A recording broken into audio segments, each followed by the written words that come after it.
என் கரம் கொடுத்தது உனக்கு அள்ளி அள்ளி அப்படி கரங்களால் மலர் சூட முருகா. அருணகிரி சொல்றாரு, சும்மா ஒரு பூ 2 பூ வச்சு சுவாமிக்கு அர்ச்சனை செய்யக்கூடாதாங்க. அப்படி 2 கரம் முழுவதும் எண்ணற்ற மலர்களை அப்படி வாரி அவன் பொற்பாதத்திற்கு சமர்ப்பணம் பண்ணணுமா. அதுக்கு இந்த கை தவம் செஞ்சிருக்கணுமா. அப்படிப்பட்ட உடலை எனக்கு கொடுத்தியே, வீணாக்கிட்டேனே முருகா அப்படின்னு நமக்கு நினைப்பு வருமா? வந்தால் அதே வல்லால கோபுர மகாராஜா கோபுரத்துல இருந்து நாம விழலாம், முருகன் தாங்குவோம். அப்படி விழுந்தார், சுவாமி பிடிச்சார். அருணகிரி தான் உயிர் பிழைத்து விட்டோம் என்பதை முதல்ல பார்க்கல. அவர் கண் விழிச்சு பார்த்தார், முருகப்பெருமானின் சிரிப்பு. நீ சிரித்த பிறகல்லவா சிரிப்பு வந்தது. முருகப்பெருமான் சிரித்தானா, அதன் பிறகுதான் உலக உயிர்கள் எல்லாம் சிரிப்புன்னா என்னன்னு தெரிஞ்சுக்கிச்சான்.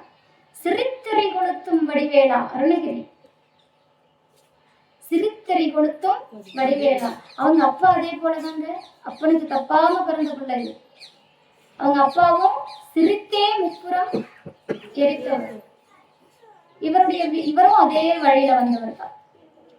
அதனால அப்படி பார்த்தா முருகப்பெருமானின் அந்த முத்து போன்ற பல் வரிசை, ஆஹா, அப்படியே கற்பனை பண்ணி பாருங்க. அருணகிரி அந்த பாக்கியத்தை பெறும்போது எப்படி இருந்திருக்கும் அருணகிரிக்கு.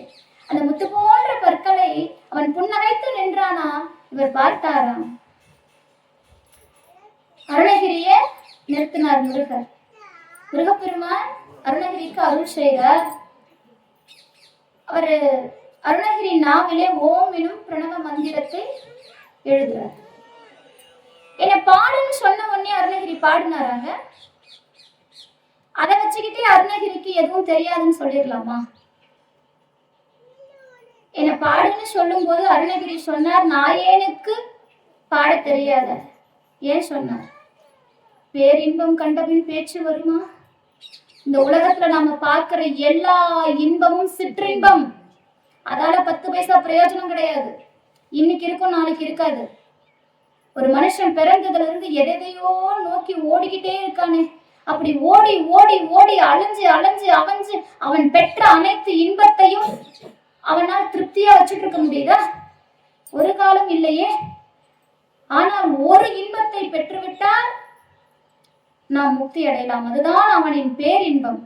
அந்த பேரின்பத்தை கண்டவன் பேச்சு கூட வரலையே முருகா, நான் எங்கய்யா பாடுறது? ஆனா அருணகிரிக்கு இதை வைத்து பாட தெரியல. அவர் படிப்பறிவு இல்லாதவர் நினைச்சிடாதீங்க. அரிய தமிழ் அளித்த முருகோனேன்னு அருணகிரி பாடினார். எங்கேயாவது வடமொழி கொடுத்த முருகோனேன்னு பாடினாரா? எந்த இடத்துலயாவது? திருப்புகழ்ல நமக்கு 1325 திருப்புகழ் இருக்கு, எடுத்து பாருங்க. தமிழ் கொடுத்ததை சிறப்பாக பாடினார் அருணகிரி. ஆமா, சிறப்பாக பாடினார். அரிய தமிழ்னு சொன்னார். ஏன்னா இந்த தமிழை வைத்துக்கொண்டு இந்த மனிதர்கள் என்ன செய்யறாங்களாம், சாதாரண அற்ப மானுடர்களை புகழ்ந்து பேசுறாங்களாம். அருணகிரிக்கு உடம்பெல்லாம் கூசுதான், அருவருப்பா இருக்கான். தமிழ் அதுக்காக பிறந்தது அல்ல. தமிழ் மொழி எதற்காக பிறந்ததாம்? இறைவனை வாழ்த்துவதற்காகவே தமிழ் மொழி பிறந்ததாம். அதனாலதான் தமிழ் மொழியில தமிழ்ல பாடு, தமிழால பாடுன்னு அப்பனும் பிள்ளையும், ஏன் தாய் மாமன் கூட இன்னைக்கும் தமிழ் முன்னாடி போது, நாராயணர் பின்னாடி போறார், துரத்திக்கிட்டே வேகம் போதுங்க. தமிழ் தான் முன்னாடி போகுது, தமிழ் போதே போது, தமிழ் போயிடுச்சேன்னு பின்னாடி போறாரு இவரு. இந்த தமிழ் மொழியால இனிமையா பாடலை வாங்கிக்கிட்டவர் அபிராமி இல்லையா? அதனால எல்லா தெய்வங்களுக்கும் விநாயக பெருமான் அவை கிழவிக்கிட்ட அவ்வளவு அவசரமா பூஜை பண்ணாத, என்ன பாடு, ரொம்ப முக்கியம் பாருங்க. இவங்க கைலாயத்துக்கு டைம் ஆயிடுச்சு. யாருக்கு? அவையாருக்கு. இல்ல இல்ல, பொறுமையா பாடு, பொறுமையா பூஜை பண்ணு, தமிழால பாடு. அவர்களுக்கு முன்பாக கைலாயம் கொண்டு சேர்க்கிறேன். தமிழால பாடி எல்லாருக்கும் முன்னாடி அவ்வை பிராட்டி அங்க போய் நின்னாங்க. தமிழால பாடுனா கைலாயம் கிட்டும். அற்ப மானிடனை போய் பாடாத, அருணகிரி சொல்றார். அற்ப மானிடனை பாடாத, உடம்பெல்லாம் கூசுது, அருவருப்பா இருக்கு. அதற்காக பிறந்த தமிழ். அதனால அருணகிரி சொன்னார், அரிய தமிழை தந்தவன் அவன். எனக்கு எதை கொடுத்தான் தெரியுமா? அவன் அரிய தமிழை தந்தவன். திருப்புகழ்ல தமிழ் மட்டும்தான் இருக்கா? யாராவது சொல்ல முடியுமா? தமிழ் மொழியால மட்டும்தான் பாடி இருக்காரா? வடமொழியும் உண்டு, வடமொழியும் உண்டு. அப்ப இத வச்சே பாத்துருங்க, அருணகிரி தமிழிலும் வடமொழியிலும் சிறப்பாக கை தேர்ந்தவர். அவர் படிப்பறிவு இல்ல, அவர் பிறவியில இருந்தே படிக்கல, பள்ளிக்கூடத்து மழைக்கு கூட பள்ளிக்கூடம் பக்கம் ஒதுங்கல, கிடையாது. அவருடைய பாடல்களை எல்லாம் ஆழ்ந்து படிச்சு பாருங்க. எங்கேயாவது ஒரு இடத்துல அருணகிரியே உணர்த்துவார். சத்தியம். முருகப்பெருமான் தமிழை கொடுத்தார், கூடவே வடமொழி வந்துருச்சு. ஏன் வந்துச்சு? அவர் படிக்காம வந்துச்சா? நிறைய பேர் சொல்லுவாங்க, முருகப்பெருமானின் கருணையை பெற்ற பிறகு எல்லாம் வரும். ஆமா வரும், கண்டிப்பா வரும். ஆனால் அது இருந்தால் தானே வரும், இப்ப நம்மால ஒரு திருப்புகழ் பாட முடியுமாங்க? முருகனை நினைச்சு ஒரு திருப்புகழ் எழுதிட முடியுமா? முடியாது. அது இருந்தால் வெளியே வரும். அருணகிரி வடமொழியிலும் கை தேர்ந்தவர். இன்னும் பல மொழிகள் அவருக்கு தெரியுங்கிறத அவர் திருப்புகழ்ல அலங்காரத்துல நிறைய இடத்துல வெளிக்காட்டி இருக்கிறார். முருகப்பெருமானை ராவுத்தனேன்னு கூப்பிடுவார். பார்த்திருக்கீங்களா? அப்ப அருணகிரி யார்? நாமெல்லாம் நினைக்கிற மாதிரி ஏதோ உலக இன்பத்தை அனுபவிச்சு கஷ்டத்துக்காக முருகன் கிட்ட வந்து பாடின சாதாரண மனுஷன் கிடையாதுங்க. அப்பேற்பட்டவர் அருணகிரி. இப்போ நாக்கில ஓம்னு பிரணவ எழுத்தை எழுதினார். எல்லாருக்கும் தெரிஞ்ச செய்திதான். எழுதின உடனே முத்துன்னு எடுத்து கொடுத்தாரு. இதெல்லாம் அப்படியே இருக்கட்டும், அந்த முத்துங்கிற வார்த்தை அப்படியே இருக்கட்டும், நான் அதுக்கப்புறம் வரேன். ஓம் எனும் பிரணவ மந்திரத்தை எழுதினார் அல்லவா? இப்ப நான் முன்னாடி சொன்னேன், அருணகிரி சிவகதியை நமக்கு காட்டினார். இது எங்கிருந்து வந்தது? முருகப்பெருமான் தன் ஞான வடிவேலை கொண்டு ஓம் எழுதுறான், வேற எதுவும் எழுதல. ஓம் அப்படிங்கிற பிரணவத்தை எழுதுகிறார். பிரணவம்னா என்னங்க? பிரணவம்னா என்ன? 1000 விஷயம் இருக்கு. நம்ம எதுக்குமே போக வேண்டாம். ரொம்ப எளிமையா அருணகிரியார் நமக்கெல்லாம் புரிஞ்ச மாதிரி ஒரு எழுத்துல சொன்னார். ஒரே ஒரு எழுத்துல. சிறக்கற்கஞ்செழுத்தத்தன் திருச்சிற்றம்பலத்தத்தன் செவிக்கு பண்புறச் செப்பும் பெருமாளே. நீங்க பிரணவத்தை தேடி ஓடாதீங்க. பிரணவ பொருள் அதுவா இதுவா, முருகன் அப்படி என்னதான் உபதேசம் பண்ணிருப்பான். அப்பனுக்கும் சொன்னா, அகத்தியனுக்கும் சொன்னா, அருணகிரிக்கும் சொன்னா, அப்படி என்னதான் சொல்லியிருப்பார். சிறக்கற்கஞ்செழுத்தத்தன் திருச்சிற்றம்பலத்தத்தன் செவிக்கு பண்புறச் செப்பும் பெருமாளே.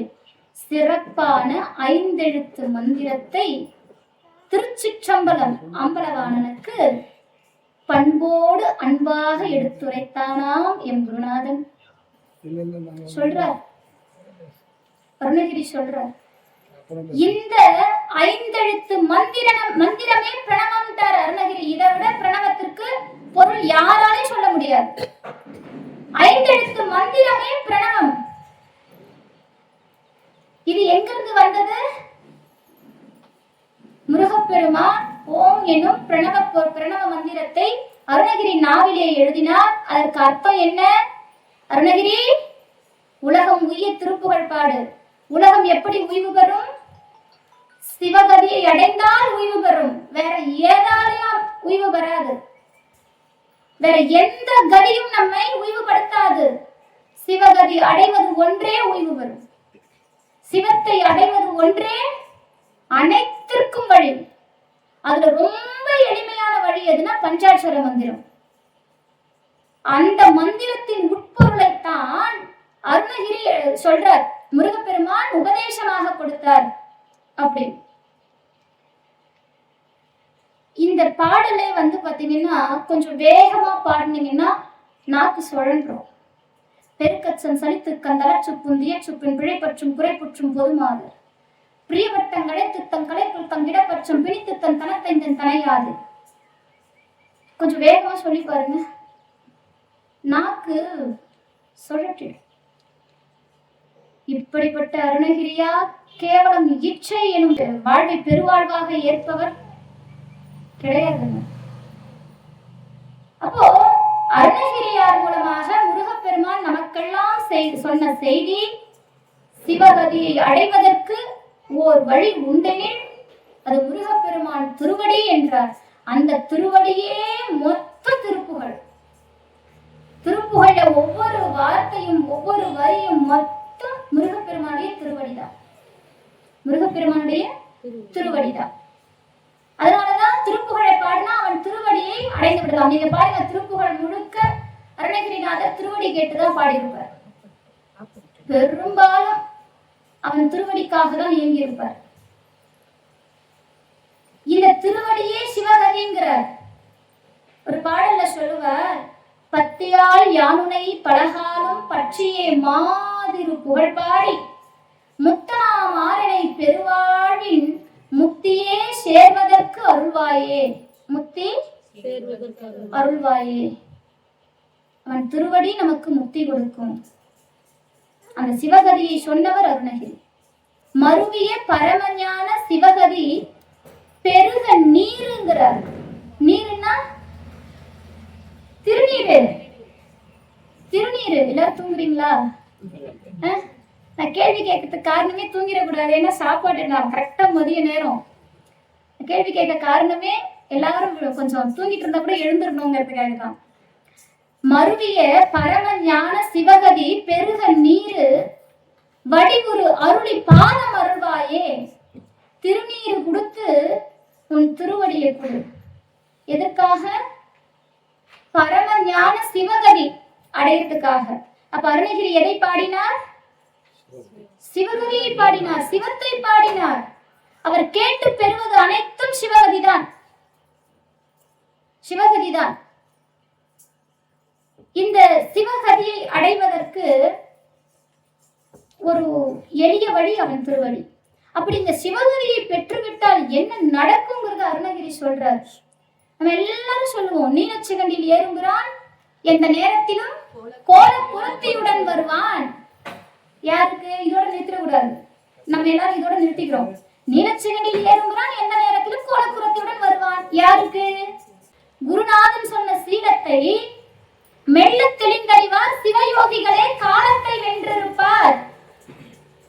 சிவயோகிகளே காலத்தை வென்றிருப்பார். மறிப்பார் வெறும் கர்மிகளே. முருகப்பெருமான் சொன்ன அந்த பிரணவத்தின் உட்பொருள் பஞ்சாட்சரம்னு சொன்ன இந்த சிவ தத்துவத்தை யார் புரிந்து கொள்கிறார்களோ அவர்கள் சிவயோகிகள். அவங்க மட்டும்தான் காலத்தை வென்று இருப்பார்களாம். மற்றவர்கள் எல்லாம் கர்மிகளாம். இந்த கர்ம வினையால வந்து வந்து போய் போய் வந்து போய் வந்து போய் பிறந்து பிறந்து எத்தனை பிறவியப்பா அத்தனை பிறவியும் பிறந்து பிறந்து இழைத்து விட்டேன்னு மணிவாசகர் பாண்ட மாதிரி புல்லாகி பூடாய் புழுவாய் மரமாகி பல்விருகமாகி பறவையாய் பாம்பாய் கல்லா மனிதராய் பேயாய் கணங்களாகி வல்லசுரராகி முனிவராய் தேவராய் செல்லா நின்றை தாவர செங்கமத்துள் எல்லா பிறப்பையும் பிறந்து இழைத்தேன். தூக்கத்துல வந்து எழுப்பலான்னு சொல்றேன். அப்போ இத்தனை பிறவியில பிறந்து பிறந்து பிறந்து இழைச்சிட்டே இருக்கணுமா? முக்தி கிடைக்காதான். யார் முக்தியை அடைவார்கள்? யார் காலத்தை வென்றிருப்பார்கள்? முக்தி நான் இறக்குறதுன்னு நினைக்கிறீங்களா? அது அருணகிரி என்னைக்குமே சொல்ல மாட்டாருங்க. அருணகிரி என்னைக்குமே இறப்பு என்பதை முக்தியை சொன்னதில்லை. எந்த அருளாளரும் சொன்னதில்லை. ஆனால் அருணகிரி ஒரு படி மேல போய் சொல்றாரு, பிறப்பும் இறப்பும் இல்ல. என்னுடைய வினைப்பையின் உடம்பை எடுத்துட்டேன், நான் என்ன பண்ணட்டும்? நான் என்ன பண்ணட்டும்? ஆனா முருகா, உன் நாமத்தை சொல்லிட்டேன், உன் திருவடியை பார்த்துட்டேன், உனக்கு பூஜை பண்ணிட்டேன், உன் புகழ் பாடிட்டேன். எனக்கு இறப்பு வரக்கூடாது. காலன் என்னை அணுகாமல் உனது காலில் வழிபட அருள்வாயே. காலன் என்னை நெருங்க கூடாது. முருகா நீ வா, உனக்கு அதை விட வேற என்ன வேலை இருக்கு? காலில் வழிபட அருள்வாயே. காலம் என்னை அணுகாமல். அதனால காலம் நம்மை நெருங்க மாட்டான், கண்டிப்பா நெருங்க மாட்டான். அந்த உத்தரவாதத்தை கொடுக்கிறது அருணகிரி. இப்படி சிவகதியை நமக்கு காட்டினார் அருணகிரி இல்லையா? அப்போ ஓம் எனும் பிரணவ பொருள் எதை குறித்தது? புரிஞ்சுக்கோங்க. இந்த பஞ்சாட்சரமே, இந்த சிவகதியே, இந்த சிவ தத்துவமே பரம்பொருள் பிரணவம். இந்த பிரணவத்தை முழுமையாக அந்த பஞ்சாட்சர வடிவத்துல உணர்த்தினானாம் முருகப்பெருமான். அந்த தத்துவத்தின் சாராம்சத்தை அப்படியே பிழிந்து சிவகதி அடைவதற்கு திருப்புகழை கொடுத்தார் அருணகிரி. ஏதோ பெண்ணாசையை பத்தி பாடினாரு, பெண்களை வர்ணிச்சாரு, பெண்களை திட்டுறாரு, ரொம்ப மோசமா திட்டுறாரு. கிடையாதுங்க. அவர் பெண் என குறிப்பிட்டது நாம எடுத்துக்கலாம், வெறும் பெண்களுக்கு மட்டுமா சொல்லியிருப்பாரு? இந்த காலத்துல எல்லாருக்கும் சொல்லியிருப்பாரு இல்லையா? இந்த நிலையிலிருந்து மாறுறதுக்கு வழியை சொன்னாரு. அதை விட்டுட்டு நம்ம எதையோ ஆராய்ச்சி பண்ணிக்கிட்டு உட்காந்துக்கிட்டு இருக்கோம். முத்து போன்ற முருகப்பெருமானின் பல்வரிசைகளை கண்டார். நான் அங்க விட்டேன், அங்கங்க போய் மறுபடியும் நான் அங்கே போயிடுவேன். வரிசையை கண்டார். முருகப்பெருமான் முத்துன்னு அடி எடுத்து கொடுத்தார்ல. முத்துன்னா அதுக்கு பல பொருள் பலரும் சொல்றாங்க. திருப்புகழ் படித்தால் முக்தி அடையலாம், முக்திக்கு எளிய வழி திருப்புகழ். அதனால அதை முருகப்பெருமான் முத்துன்னு ஒரு வரி எடுத்து கொடுத்தார். இது ஒண்ணு. இந்த கடல்ல தான் முத்து கிடைக்கும், ஆமா தானே? சந்தேகமா இருக்கு. ஆமாவா? ஆமா. முத்து எதுக்குள்ள இருக்கும்? சிப்பிக்குள்ள இருக்கும். சிப்பிக்குள்ள முத்து எப்படி உருவாச்சு? மழை துளி. ஸ்டூடெண்ட்ஸ் எல்லாம் நல்ல வேலை தப்பிச்சிட்டேன். இந்த சிப்பிக்குள்ள மழை துளி நுழைஞ்சிச்சு. இந்த உலகத்துல எத்தனை கோடி மழை துளி விழுது எண்ண முடியுமா? அந்த கடல்ல எத்தனை கோடி மழை துளி விழுந்திருக்குது எண்ண முடியுமா? அத்தனை கோடி மழை துளிகள்ல ஏதோ 1-2 துளி மட்டும் சிப்பிக்குள்ளே சென்று முத்துக்களாக மிளர்கிறது. அது போலத்தான் இந்த உலகத்துல பிறந்த எல்லாராலையும் திருப்புகழை படிச்சிட முடியாது. ஏதோ சில ஆத்மாக்கள் மட்டுமே முத்து போல இந்த திருப்புகழை கையில் எடுக்கும். அந்த முத்துக்களே அவன் திருவடியை அடையும். அதை முதல் வார்த்தையில வச்சு அருணகிரி பாடினார். இந்த அக்கா பேரு முத்தம்மா, அம்மா பேரு முத்தம்மா, அதனால அவர் பாடினாரு. என்னங்க, உலக வாழ்க்கையிலிருந்தே வெளியே வர சொல்லி அவ்வளவு பாடுறாரு. அவர் போய் மறுபடியும் உலக வாழ்க்கையில வந்து பாடுவாரா? அவர் பாடியது அனைத்தும் முக்தி எளிதாகுமே. அவர் பாடியதை கேட்டாலே முக்தி எளிதாகும். அதனால அந்த முத்துன்னு வச்சுதான் அவர் முதல் பாடலே பாடுறார். முத்தை தரு வத்தி திருநகை அத்திக்கிரை சத்திச்சரவண முத்திக்குரு வித்து குருவரை என போதும் முக்கட்பர மற்குச்சுருதி முற்பட்டது. நீங்க தான் பாடணும். அதனால இந்த பாடல நீங்க எங்கேயாவது பாருங்க, முருகப்பெருமானுடைய வேல் இருக்கா? முருகப்பெருமானுடைய மயில் இருக்கா? முருகப்பெருமானுடைய பன்னிரு தோல் இருக்கா? எங்கேயாவது இருக்கா? இல்ல. ஏன்? நம்ம புதுசா ஒரு விஷயம் பெருசா கிடைச்சிருச்சு. காலையில எங்க ஐயா எனக்கு அம்பலவாணனை கொண்டு வந்து கொடுத்தாரு.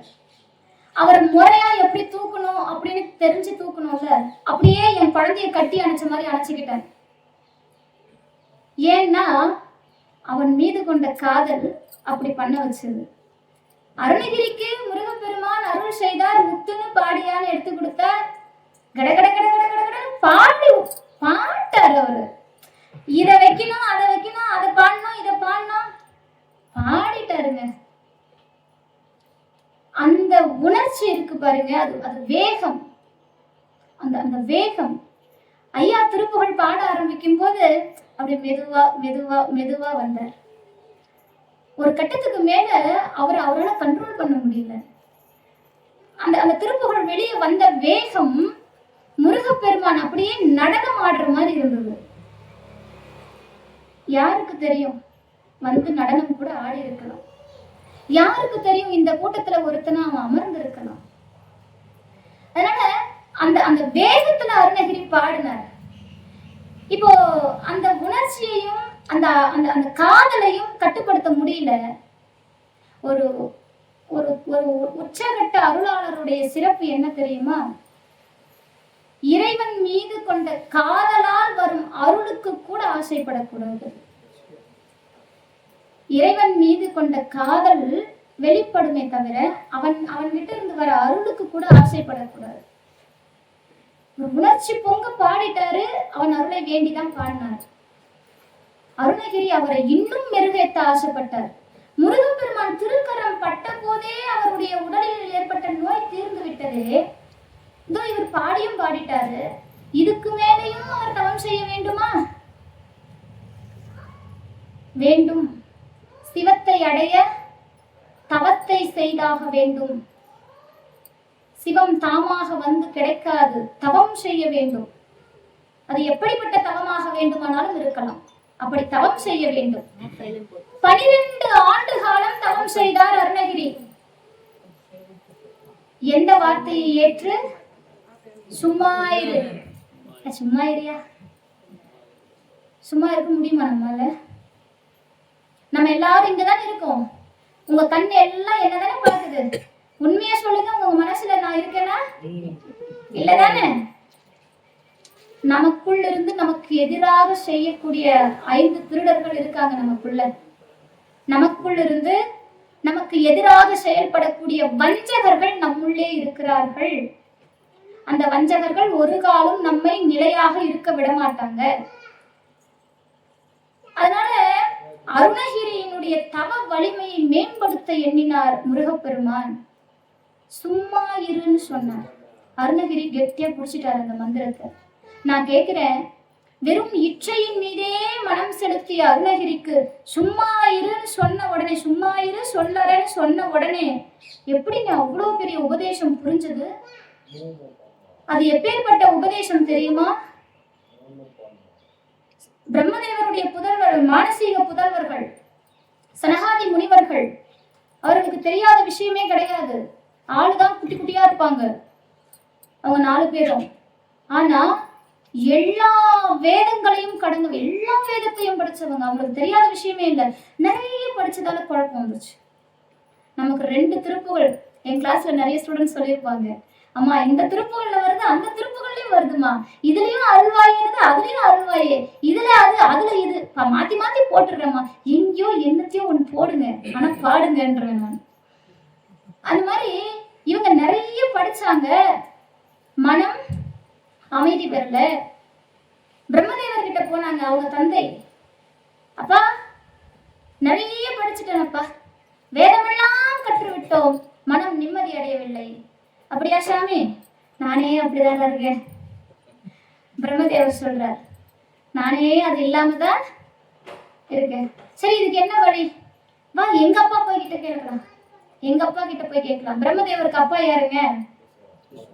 நாராயணர். பார்க்கடல்ல சயனித்து கொண்டிருக்கக்கூடியவர். அவர்கிட்ட போறாரு. சனகாதி முனிவர்களும் அந்த பிரம்மலோகமும் சேர்ந்து நாராயணர் கிட்ட போகுது.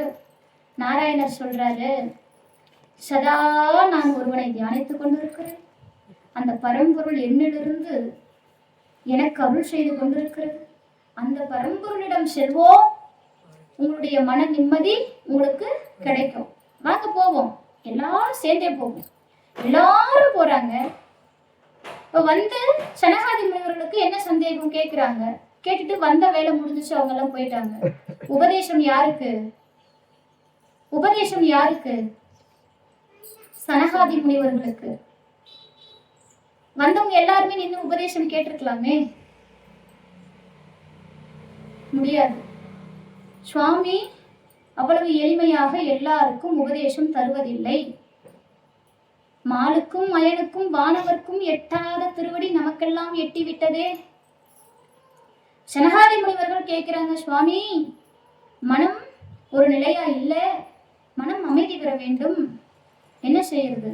சுவாமி அமைதியா இருந்தாரு. அப்படியாப்பா? தென் திசை நோக்கி உட்கார்ந்தாரு. என்ன முத்திரை காட்டினாரு?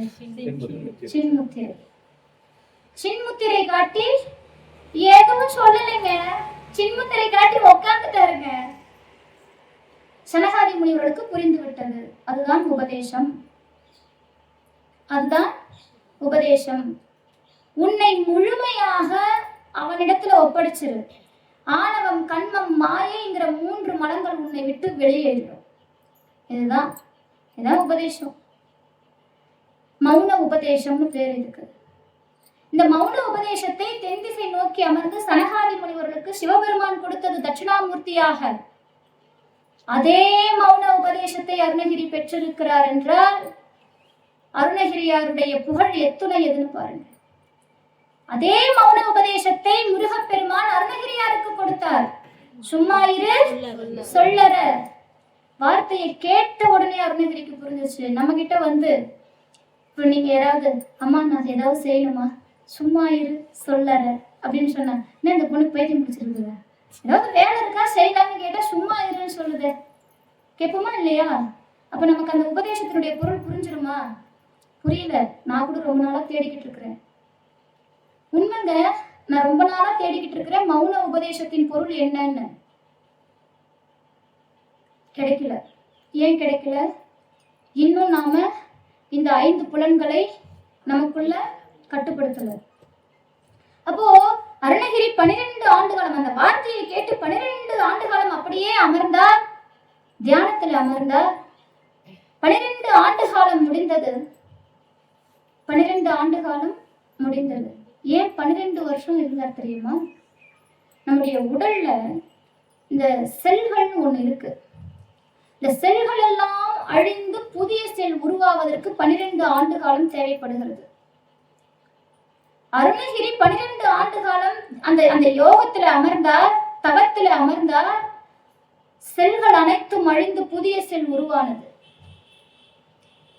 அந்த 12 ஆண்டு காலம் கழித்து கண் விழித்து பார்க்கிறார். அவர் உடலெல்லாம் பொன்மேனியாக திகழ்ந்ததாம். அப்படி பிரகாசமா இருந்தாராம் அருணகிரி. பார்க்கவே பயமா இருக்குன்னு. அவர் எப்படி இருந்தாராம் தெரியுமா? முருகப்பெருமானுடைய ஞான சுடர் வடிவாளை கையில் கொண்டது போல் இருந்தார். வடிவேல் வேற, வடிவாள் வேற. வாழ் வேற, வடிவாள். அந்த ஞான சுடர் வடிவாளை கையில் கொண்டது போல பிரகாசமா இருந்தார் அருணகிரி. இப்ப மறுபடியும் முருகப்பெருமான் சொல்றார், வயலூருக்கு வா, வயலூருக்கு வா அப்படின்னு சொல்லி அருணகிரிக்கு சில வார்த்தைகளை எடுத்து கொடுத்தார். இப்ப நான் பாடுன்னு சொன்ன உடனே ஏதோ காட்டாத்து வெள்ளம் மாதிரி பாடிட்டேன், கடகடகடன்னு பாடிட்டேன். இப்போ உலக மக்கள் உய்வதற்காக சில வார்த்தைகளை தருகிறேன், பாடு. என்னென்ன? என் திருவடி, வேல், மயில், சேவல், குக்குடம்னா சேவல், அடுத்து 12 தோள், இதெல்லாம் வச்சு பாடு அப்படின்னு பாட சொன்னார். அதை வைத்துதான் அருணகிரி வயலூருக்கு வந்தார். அங்கே இருக்கக்கூடிய முருகப்பெருமானுக்கு முன்னாடி யார் இருப்பார்? அவங்க அண்ணா விநாயக பெருமான். அங்கே விநாயகரை பார்த்தார். அவர் முன்பு அமர்ந்தார். அங்கே பாடியதுதான் பக்கரவை சித்திரமணி பொற்கலனை இட்டனடை பக்ஷியனும் முக்கரதுர கமுதேவர் பக்குவ மலர்த்தொடைய மக்குவடு பட்டொழிய பட்டுருவ விட்டருகை வடிவேலும் திக்கதும திக்கவரும் குக்குடமும் நட்சத்திரம் சிற்றடியும் முற்றிய பன்னிருதோளும் செய்ப்பதியும் வைத்துய திருப்புகள் விருப்பமுடு செப்பென எனக்கருகை வரவேனே இக்கவரை நற்கணிகள் சர்க்கரை பருப்புடனே எப்பொறி அவற்றுவரை இளநீர் வண்டெச்சில் பெயர் அப்பவகை பச்சரிசி பிட்டுவளர் இப்பழம் இடிப்பல் வகை தனி மூலம் மிக்க அடி சிற்கடலை பட்சணம் எனக்கொரு விக்கின சமர்த்தனம் அருளாழி வெப்பகுடி லட்சடில சொல்லுங்க. கடைசி ஒரு வரி தான். விற்பரருள் வித்தக மறுப்புடைய பெருமாள். இதை வயலூர்ல விநாயக பெருமான் முன்பு பாடினார். எத்தனை நைவேத்தியம் வச்சார் தெரியுமா சாமிக்கு? எத்தனை நைவேத்தியம்? அப்படியே என்னங்க அவர் என்ன சொல்லிருக்காரு? பாருங்க, திருப்புகழ் வகுப்பு எடுத்திருக்கிறேன், அடிச்சு சொல்லிருக்கேன். விரல் விட்டு எண்ணனீங்க முட்டி போட வச்சிருவேன். 21 பட்சணங்களை படைத்தார். 21 பட்சணங்களை பாட்டில் வைத்தார் அருணகிரி. 21 பட்சணம் வைத்து விநாயக பெருமானுக்கு சொல்றார், பெருமானே முருகப்பெருமான் எனக்கு இந்த வரி இதெல்லாம் எடுத்து கொடுத்தார். இதெல்லாம் அவனுடைய திருவடி, சேவல், மயில், அவனுடைய வேல், பன்னிருகரம் இதெல்லாம் வச்சு பாட சொன்னாருப்பா. நான் பாடணும், எனக்கு அருள் செய். ஏன்? எந்த காரியம் எடுத்தாலும் அதை தடை இல்லாமல் செய்ய வேண்டும் அல்லவா? அந்த தடைகளை தகர்த்தெறிபவன் விநாயகன், விக்னமூர்த்தி, விக்னேஸ்வரன். அதனால அவர்கிட்ட கேட்கிறார், 21 பட்சணம் வச்சு கேட்கிறார். சுவாமிக்கு கொஞ்சம் பெரிய வயிறுன்னு நினைச்சுக்காதீங்க, அது அவர் பிரணவத்தின் வடிவம். விநாயகர் ஓம் எனும் பிரணவத்தின் வடிவம். ஓம் போட்டு பாருங்க, விநாயகர் வடிவம். அதனால இதெல்லாம் வச்சு பாடினார்.